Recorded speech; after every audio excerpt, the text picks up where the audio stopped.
guys, welcome to The Digital Agent. I'm Louise Hughes, Ventu's co-founder, director, and your host for today. In just a little bit, we've got a very special guest joining us, Davide Palermo from the agency in Perth. David's going to join us because he makes magic happen all the time with his very own YouTube channel show called Ask David P. He's getting quite a following, and we are wondering why other agents are not being bold enough to get in this space.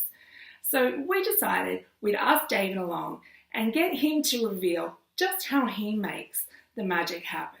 In just a moment, David will tell you just how he does it. Hi, David. Thanks for joining us on The Digital Agent. Hey, Louise. Your show is a bit exciting and something that not a lot of other agents are kind of playing in that area at the moment. Do you want to tell us a bit about why you started your own YouTube show? What your motivation? Yeah, I guess the YouTube show really came out of a need to do something different. Many years ago when it first started, it was a YouTube show because I think the state of the market back then, or the state of the digital market, was YouTube was everything. However, I think it's evolved now where YouTube's important, but it really has become more of a Facebook show and an Instagram show and a digital show. Because of, well, I think that the concept is still that you need to put your video and your content somewhere, and whether that's on your own website or your company site or on YouTube. But I think you really need to go where the eyeballs are and where people are looking, and that answer is really Facebook and Instagram. That's where the majority of people are spending their time and looking at things. So, yeah, it is a YouTube show, and the kids say to me, or my kids say to me, "Oh, you're a YouTuber, and you've got your own channel." I'm like, "Yeah, sort of, but it's very niche. Real estate can be quite boring. So it's a Facebook show and an Instagram show, and just trying to put out some education out there." You say real estate can be quite boring, but your show is anything but boring. How did you decide on the name of your show, and how do you decide what content you're going to put on it? Yeah, great question. Go back to the first part. Real estate can be boring. If you ever know any of the traditional sleazy real estate agents, I guess, and when I say sleazy, I don't mean it in a bad way, but they always talk shop. They're always talking about prices and statistics and stuff like that. That stuff's boring. It really is. There's so much more to our industry than just that sort of stuff. So I became a big fan many years ago of a little guy that no one seems to know called Gary V. Yeah. Now he's kind of mainstream, but back when I was listening to him quite a few years ago, he was just talking about, creating content and putting stuff out there and all these really cool sort of topics. And that really resonated with me. I thought, this guy knows his stuff. And lo and behold, you fast forward a few years and he is sort of the messiah for the generation now. Everyone loves him, and he's all over Instagram and Facebook, and he's everywhere. And he's become quite mainstream for real estate. I think he's recently done an ARIC conference, and everyone seems to be copying him. So I just thought my name kind of rhymes like his show, Ask Gary V, and so I thought Ask David P just sort of works. So and that sort of and that sort of goes into real estate, where there's nothing new out there in the real estate world, so why not just watch what the good people are doing and rip off and duplicate? So Gary V, I ripped off the name of your show called Ask David P, but that's just what you do. I don't think he'd have a problem with that somehow. No. He has retweeted me once, so I think we're really? me and him are like that. You've made it. I've made it, yeah. So how do you choose your content? The content, I guess, in an educational point of view, the content is really your facts sheet, your FAQs on a website. There's always something in any industry or any niche, whether it's real estate or property management, where you get asked that question over and over and over again, where it really becomes useful to produce a video about it, because you can then use that video via email or via YouTube. You can actually send it to people and say, "Hey guys, great question. Here's a video I prepared on the topic. Have a listen." rather than having to rewrite that email 10 or 20 times. So a lot of it comes back to real life, real time questions from the public and from users. Sometimes I'll be at a home open or I'll be sitting with a client and just continually get the same questions. So I figure out I might as well do a show on that particular topic. So really recently, I think the government's introduced, and I'm pretty sure this is nationally, so for Perth, and it's not solely exclusive to Perth, about a tax change for foreign investors when they're purchasing properties. So that was pretty immediate. That decision came through on July 1st. So I thought, well, it's pretty important that I get a video out about that particular topic. But I'm not the expert in tax. So in that particular video, it was an interview just like this, where I interviewed some of the experts from one of the best accounting practices going around called Moore Stevens. So you just look for inspiration around you, and you look for inspiration from your clients and general questions that are coming. Yeah. Because I suppose from those general questions, you know then that you're truly adding value to the people that you want to bring on the journey with you. Yeah, exactly. Yeah, and that's, I guess, when you say it's not boring, is because you are adding value. You're actually answering, real life questions. Yeah, and you were talking there about the multiple ways that you can use those videos once you've made them, and you were saying that you can pop them into an email as a response to the questions when you get them from people. And do you get feedback then from people saying, oh wow, that was a surprise, I wasn't expecting to get a video, and that was really helpful, made it really easy to understand? Does that help you in your marketing and your lead nurturing by using it in those ways as well as for Facebook and Instagram? Yeah, definitely. So when you create anything, whether it's a video or a blog or some sort of article or a white paper, I guess they might call it, once you've done it once, you can reuse it in so many different formats. And I find video is great because once you've spoken about it, there's so much technology around now where you can get subtitles and text out of that out of that video and put it into a blog or use it somewhere else. So, in the time poor generation that we're in, it's important to do something once, but then utilize it across different platforms in different ways. And you'll get quite a few people who are, I guess the word stalkers, but it could be snipers as well. They're checking out your stuff and they've already seen your stuff. They've listened to what you're saying. But they'll ask you the question again just to see if you're on the same page and if you're actually practicing what you preach. So sometimes I'll step into a home open or a listing presentation or meeting with clients, and they'll ask me questions which they already know the answer to because they've seen a video or an email or follow me on Facebook and things like that. So yeah, it is powerful and it is useful, and the feedback is quite often good because sometimes people have that question, they just don't want to ask it. And you're providing that topic for them and that content for them. Does it make it easier for you to convert a prospect to a listing when people they feel like they already know you? Because as you were saying, like you'll walk in to an open home or a listing presentation or something, and people have already seen your video content. Does that help you? Does it make it all a bit easier for you? Definitely. Yeah, it definitely does help. So, that quite often having, the purpose of doing all this is so you become that trusted expert, and you're doing it in a digital format. Whereas in the old days, it might have been, door knocking and letterbox dropping and spending lots of money on posting and things like that. And it's really, I guess they used to call it interruption marketing. You're putting stuff in and hoping they look at it. Whereas in this method, generally when they're ready to call you in, they call them because they've seen your content, they understand your voice. I might not be for everyone. My style of what I do is not going to be for everyone. I find that there's definitely a certain age group that responds to me. But when I do get called in, it's pretty much a no-brainer. They've made the decision. They're comfortable with what I do. So don't get me wrong, you're not going to produce massively high volumes of appointments and things by this method. This is only one part of the marketing you do.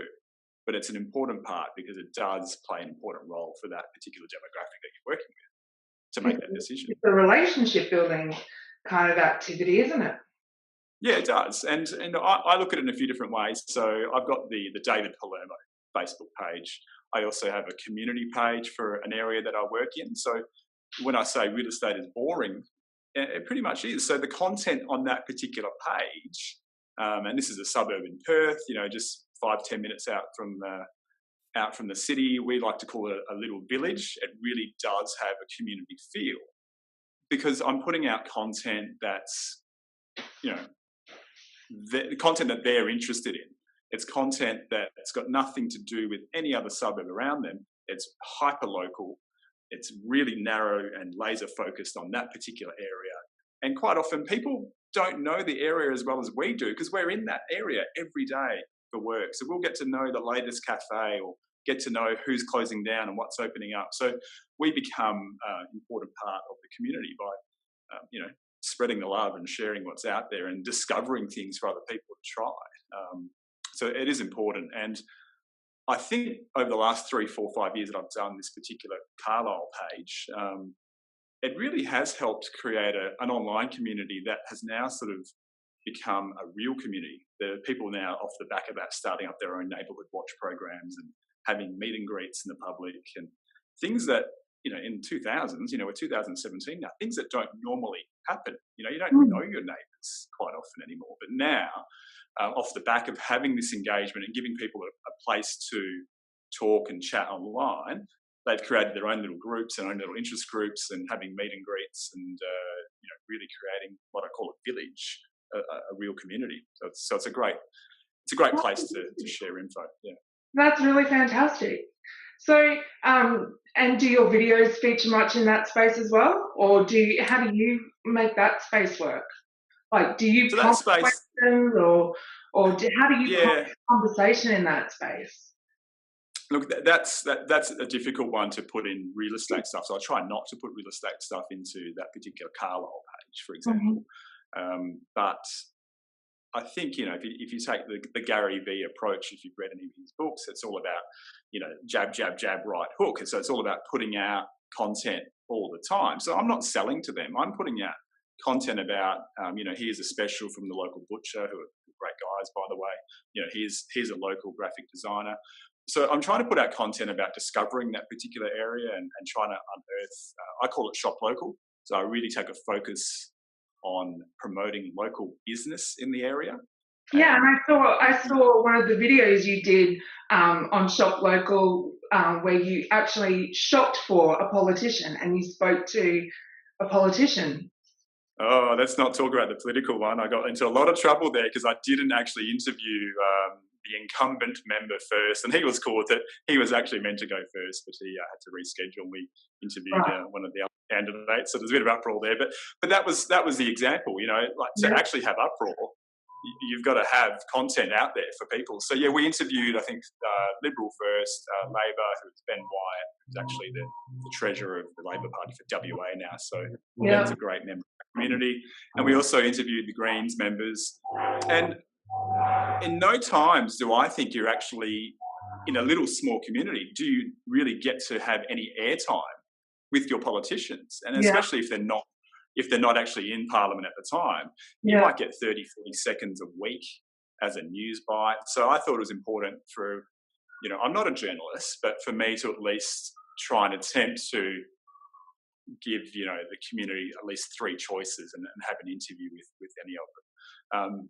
Unfortunately, online, anytime you go political and anything you do in the political space, people can read it in either way. We actually had one senator who was quite vocal about me, sticking to real estate and not getting involved in politics because I actually interviewed the wrong member first and things like that. And look, that's their opinion. That's great. But I think that's a good thing. The fact that community are talking about it means that, something's being done well and they have the opportunity. It gets that conversation flowing. And it wasn't really a negative thing about you. You've done something great for the community. It's just got people talking, which is exactly what you want people to do.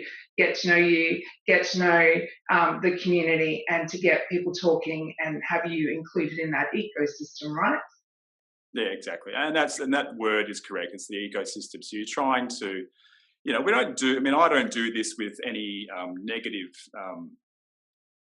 negative thoughts about it. But you're trying to get involved in that community and promote positive things and put good things out into the community, so that when people do come to think about real estate, for example, they think, okay, that's the guy that's always on Facebook, and always putting stuff out there. We'll at least get him in to, have a go at selling a house, for example, because he knows the area, he knows the community. So that's the focus of why I do that. I find I'm pretty comfortable with doing interviews and meeting people and sort of creating content rather than, door knocking or having to go and drop flyers or something like that. So that's why I do it. How did you get so confident in front of a camera? Because I know that it doesn't come naturally to a lot of people, but you seem really comfortable in front of a camera. Yeah, I don't know. I don't think I was always comfortable with it. I'm lucky enough to have some family members who are involved in the media, and my brother-in-law is actually a cameraman who's now over in Jakarta for the ABC, and he used to say to me all the time, he goes, "Oh, Italians are great because we talk with our hands and it looks, and things like that." And so he used to say that it's great because you are expressive and you're emotive on camera, whereas sometimes you can't train that, you can't teach that. So it's just something I'm comfortable with. But saying that, there's a lot of preparation that goes into it. So when I do a shop local video for my community, or if I'm doing a Ask David P episode, it's quite often for people to say, "I saw you driving the other day and you looked like you were talking, you didn't wave back." And that's just me sitting in the car just going, "Okay, the Ask David P show, and I'm rehearsing in my head and talking out loud." So you do have to practice it. It has to sound natural. Otherwise it just doesn't come off well. And unfortunately, I'm seeing a few guys and girls that have come out of the ARIC conference for real estate I think it was this year, and they're putting out content now and putting out these, Ask Gary V show sort of styles, and it just doesn't sound right. And I think I love them for doing it, but I think they have to find what works for them. They might not necessarily be a video person. They might be a great blogger, or they might be, they need to find what works for them. So it doesn't come naturally to everyone, but I give everyone full credit for trying and getting it out there, because, just do it. It doesn't have to be perfect. You just need to put it out there. Do you get it all in one take?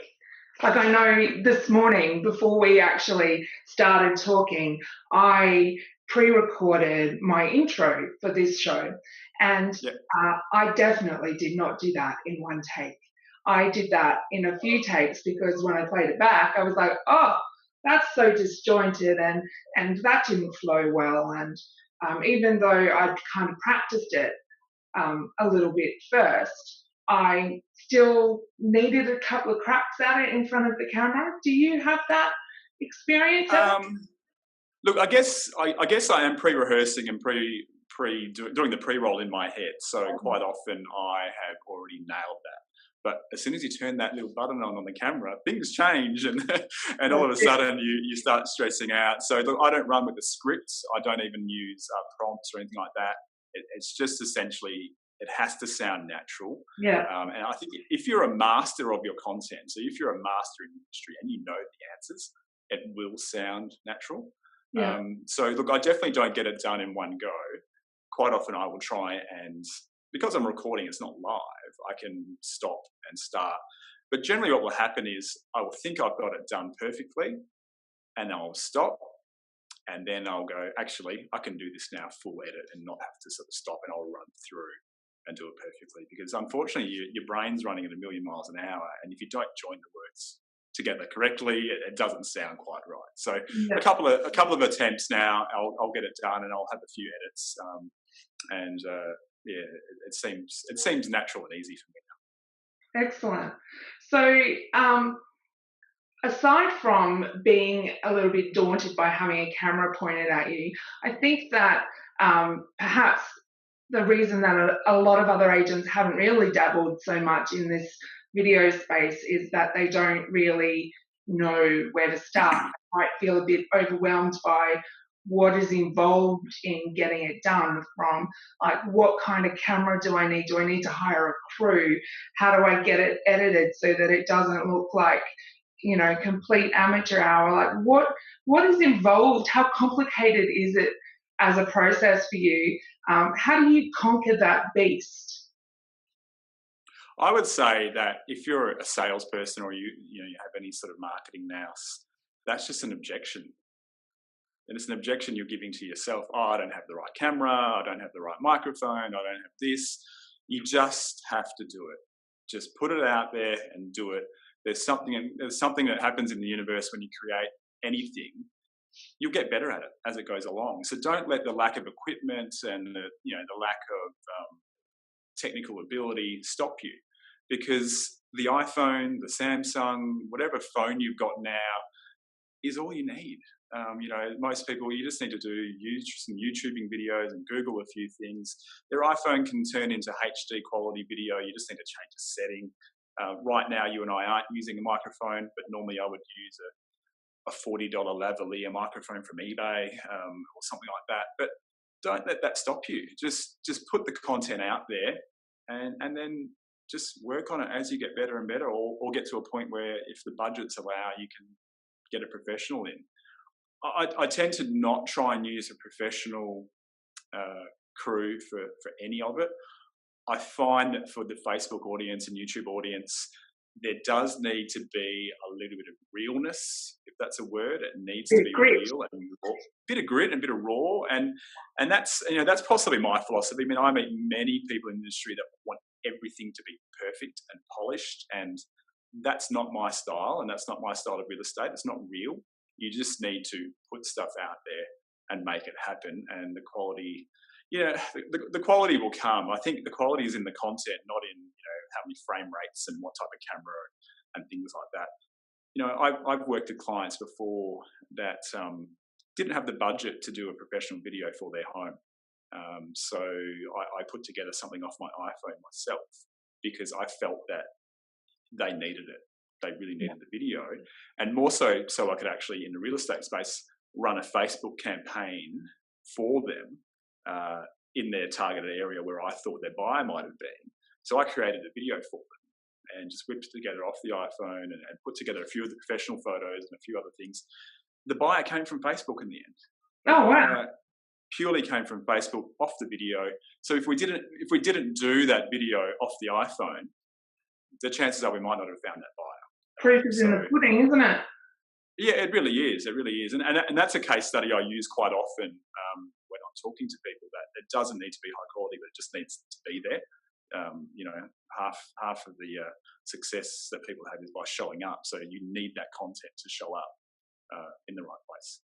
And then do you, so after you filmed it on your iPhone or whatever piece of equipment you use, what software do you then use to put your titles and your transitions or whatever editing you do to it? Yeah, okay. I was using some software on the phone. I think I started out with iMovie, which I think is a free app for iPhone. I then bought something else that had some pretty cool sort of texts and fonts and things like that. But eventually I thought, no, I'll bring it back down to a desktop or a PC. So I take the video out of the iPhone, and I'm using, again, you can use iMovie if you've got an Apple. Unfortunately, I'm still stuck in PC land, and I refuse to change because I'm getting too old to learn how to use these things. Might have to get the kids to show me. You can use your Apple desktop. I'm still struggling with the Apple command type of thing. So now I'm using a product called, I think it's a Filmora Wondershare, which does cost. It's probably $50 to $100 for the software. It's great. It allows you to edit. You can do some volume changing. On one of my recent videos, the volume just wasn't quite right. On the Box Brownie video that I recently did about virtual furniture, so the software allowed me to save that video and not actually have to go re-film it by allowing me to increase the volume. So the software is important, but again, it's not the be-all and end-all. You can work without it, and you can just use your iPhone to produce the content. So I guess, David, we've covered a lot of the questions that I had for you today. Is there any advice that you would have that you haven't already suggested for agents when they first start out in this space? Like, do they need to have a schedule of content that they're going to do and be, would you say consistency is important? What sort of tips do you have? Oh, there's so many tips, and I guess I'd be the first to say that I'm consistently inconsistent. Um, and that's a little bit of the industry when you do get busy and you do get bogged down. Real estate is about face-to-face meetings, and you're meeting with clients and buyers, so that takes hours sometimes, and you can have the best intention and the best marketing calendar, and I do try and run with a marketing calendar, and what I mean by that is be very realistic about what you're trying to achieve with your content, because creating content takes time. And when I say creating content, that could be a Facebook post with an image. It could be a little topic you want to discuss, or it could be the video. So for me, I know that a video will probably take me half an hour to film, and then maybe another hour to prep and edit. It takes a bit of time to load into YouTube and all those sort of things. So you need to be realistic. And for those of you who do know Gary Vee and know who D-Rock are and all these sort of people, and Gary Vee's not the only example. The guys from the Entourage do stuff all the time, and they've got professional crews. They can pump out content quite daily, if not 3 times a day. You have to be realistic. So you have to work to a schedule that you can achieve to create the consistency. So if you only want to do a video once a fortnight, just schedule it in, time block, put it in your calendar, and allow the time to produce that content every fortnight.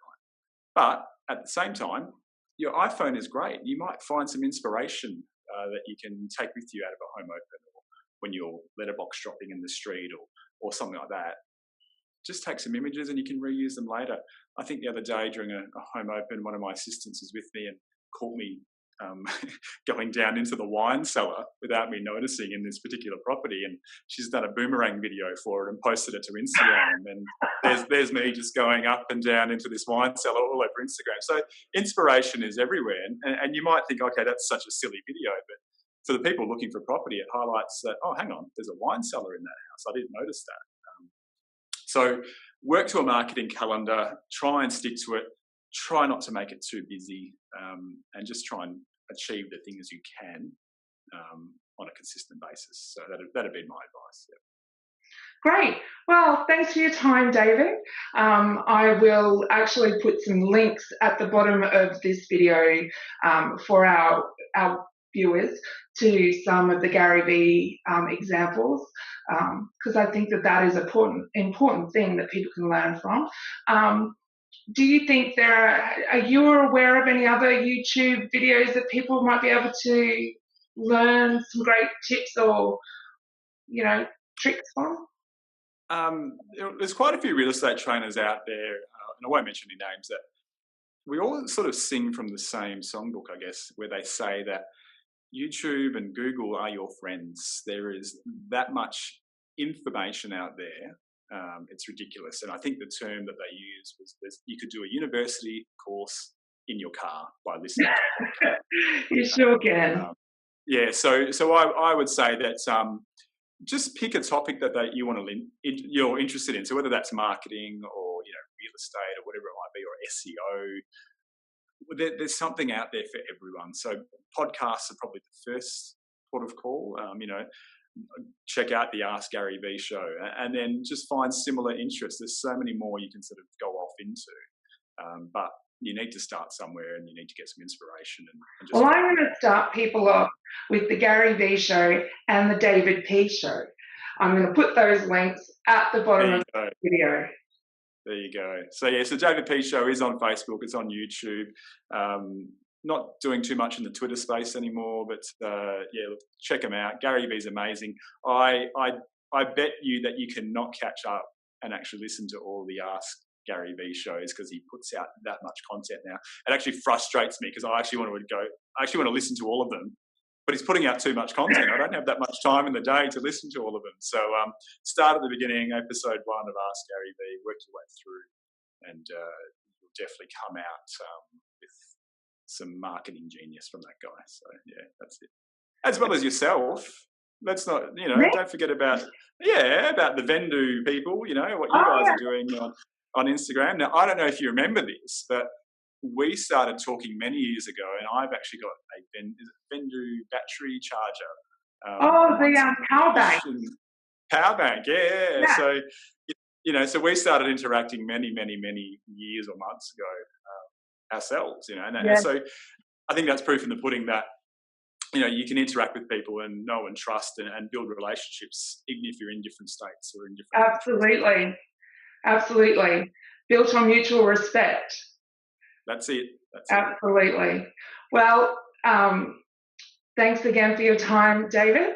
And no doubt I'll have you back on the show in one way or another at some point. But for now, I'm going to say goodbye and thank you very much. Thank you.